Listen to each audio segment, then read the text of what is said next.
warahmatullahi wabarakatuh. Perkenalkan, nama saya Dewi Wulandari dari kelas 11-12, nomor absen 10.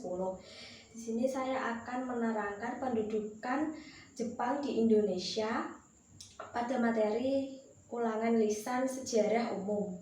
Akhir pendudukan Jepang di Indonesia. 1. Janji kemerdekaan dan BPUPKI. Sekitar akhir tahun 1944, kedudukan Jepang dalam Perang Pasifik sangatlah terdesak. Pasukan sekutu di bawah pimpinan Jenderal Douglas MacArthur dengan strategi militer berhasil merebut pulau demi pulau yang dikuasai Jepang dan telah berhasil mendekati negara tersebut. Dalam kondisi yang sudah terdesak, Jepang mengulangi janjinya memberikan kemerdekaan kepada bangsa Indonesia. Pada 7 September 1944, dalam sidang istimewa Parlemen Jepang, Daikoku Gikai yang ke-85 di Tokyo, Perdana Menteri Kuniya Kikucho mengumumkan sikap pemerintah Jepang.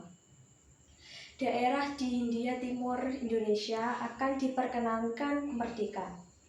Untuk membuktikan kesungguhannya, pada Sabtu Maret 1945, Letnan Jenderal Komaike Hades sebagai Panglima Tentara Jepang di Jawa mengumumkan dibentuknya Dokuritsu dan Bijoso, Badan Penyelidik Usaha-Usaha Persiapan Kemerdekaan Indonesia, disingkat BPUPKI. Badan ini bertugas menyelidiki berbagai hal terkait aspek politik, ekonomi, pemerintahan, dan hal-hal lainnya yang diperlukan bagi pembentukan sebuah negara merdeka. Badan ini diketuai oleh Dr. Rajiman Widyodiningrat dengan Wakil R.P. Suweroso. Saat itu menjabat sebagai Presiden di Kedu, Jawa Tengah.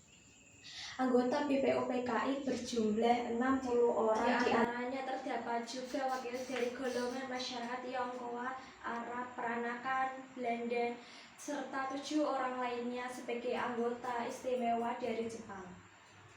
BPUPKI melakukan sidang pertama dari tanggal 29 Mei sampai 1 Juni 1945. Hasil utama sidang ini adalah sebuah rumusan yang menjadi dasar negara. Setelah melalui proses panjang dan dengan menimbang berbagai usulan baik dari M.R. Mohyanin, Prof. D.R. Suepomo, dan I.R. Suekarno, pada hari terakhir sidang I.R. Suekarno mengemukakan 5 rumusan dasar negara, yaitu 1. Bahasaan Indonesia, 2. Internasionalisme atau keberkemanusiaan, 3. Mufakat atau demokrasi, 4. Kesejahteraan sosial, 5. Ketuhanan yang Maha Esa. Meski demikian, sampai sidang terakhir belum diperoleh dari kata kesepakatan untuk Pancasila sebagai dasar negara. Oleh karena itu, BPUPKI kemudian membentuk panitia kecil. Karena anggotanya hanya 9 orang, disebut sebagai Panitia 9. Tugasnya adalah menyelesaikan rumusan masalah dasar negara serta tujuan dari asas negara yang digunakan dalam negara Indonesia yang akan lahir.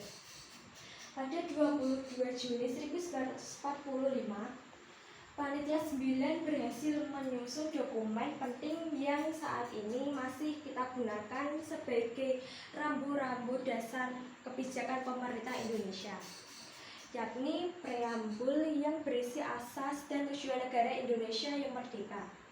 Rumusan dasar negara yang tercantum di dalam Piagam Jakarta yang tersusun dari musyawarah dan mufakat tersebut adalah sebagai berikut.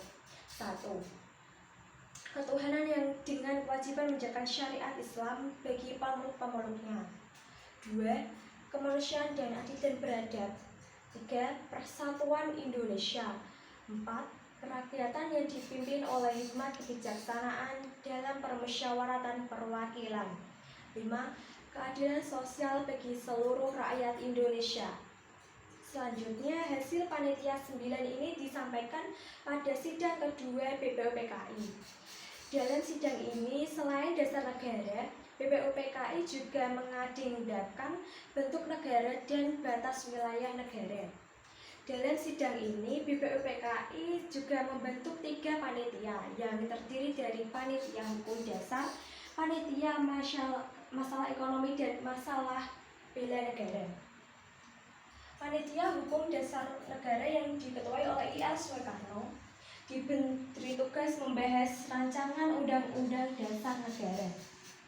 Selanjutnya, pada 14 Juli 1945, selaku Ketua Panitia Hukum Dasar IR Soekarno mengajukan rancangan isi dari hukum dasar tersebut yang terdiri atas 3 bagian yang meliputi 1.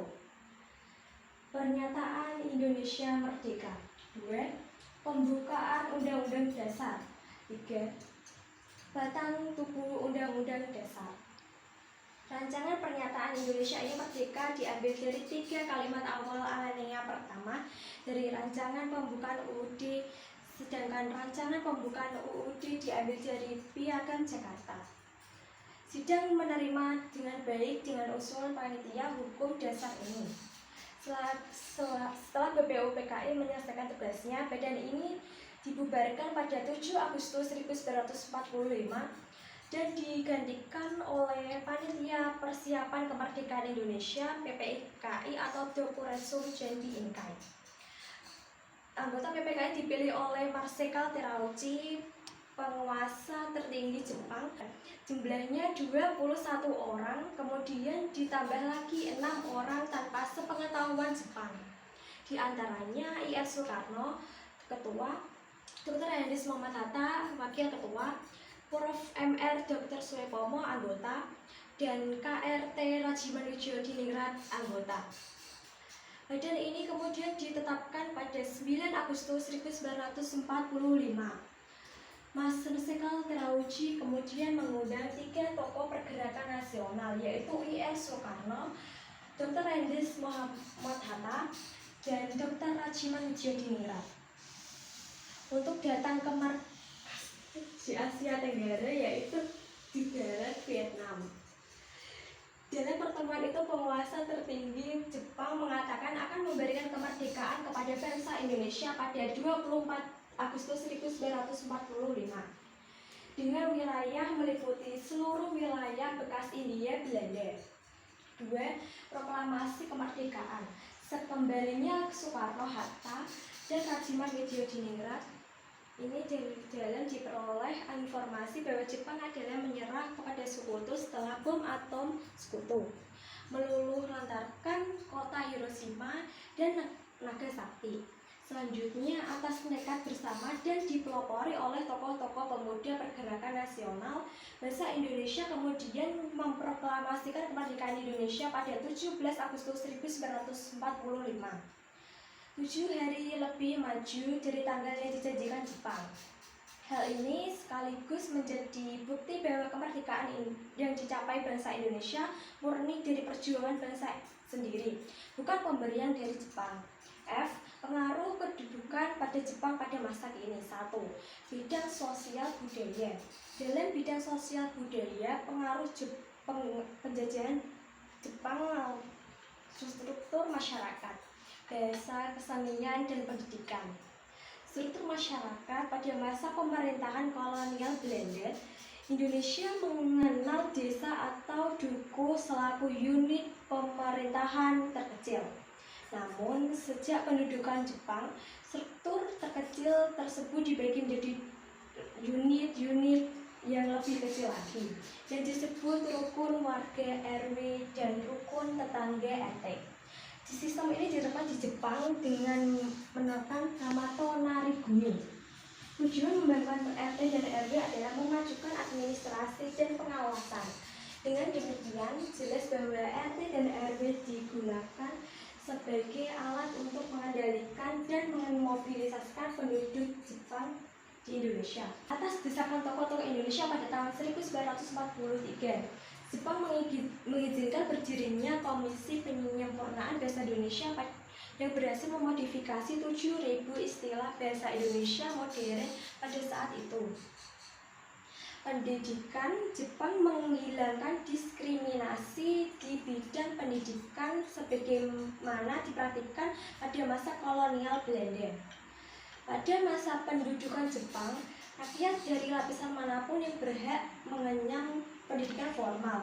Jepang menerapkan formal seperti di negaranya, yaitu SD 6 tahun, SMP 3 tahun, dan SMA 3 tahun. Sistem ini diterapkan oleh pemerintah Indonesia sampai saat ini. Pada masa ini pula, pemerintahan militer Jepang memperkenalkan upacara di sekolah. Hal ini dilakukan menanamkan semangat kedisiplinan ala militer kepada para siswa. Hingga saat ini, kegiatan upacara bendera masih dilakukan di sekolah-sekolah seluruh Indonesia. 2. Bidang militer. Pemerintahan pendudukan Jepang membantu membangun semangat nasionalisme di kalangan muda Indonesia melewat latihan-latihan militer yang dilakukan. Proses pembentukan dan pembangunan semangat nasional itu dilakukan melalui pembentukan organisasi semi militer dan organisasi militer sebagaimana telah dijelaskan sebelumnya. Proses itu sebelumnya dirancang oleh kepentingan perang Jepang. Akan tetapi, efek sampingnya yaitu menguntungkan bagi Indonesia, terutama dalam proses persiapan kemerdekaan Indonesia dan bahkan terus dipraktikkan sampai sekarang. Sekian, terima kasih dari saya. Mohon maaf bila ada kekurangan atau salah kata. Wabillahi taufiq wal hidayah. Wassalamualaikum warahmatullahi wabarakatuh.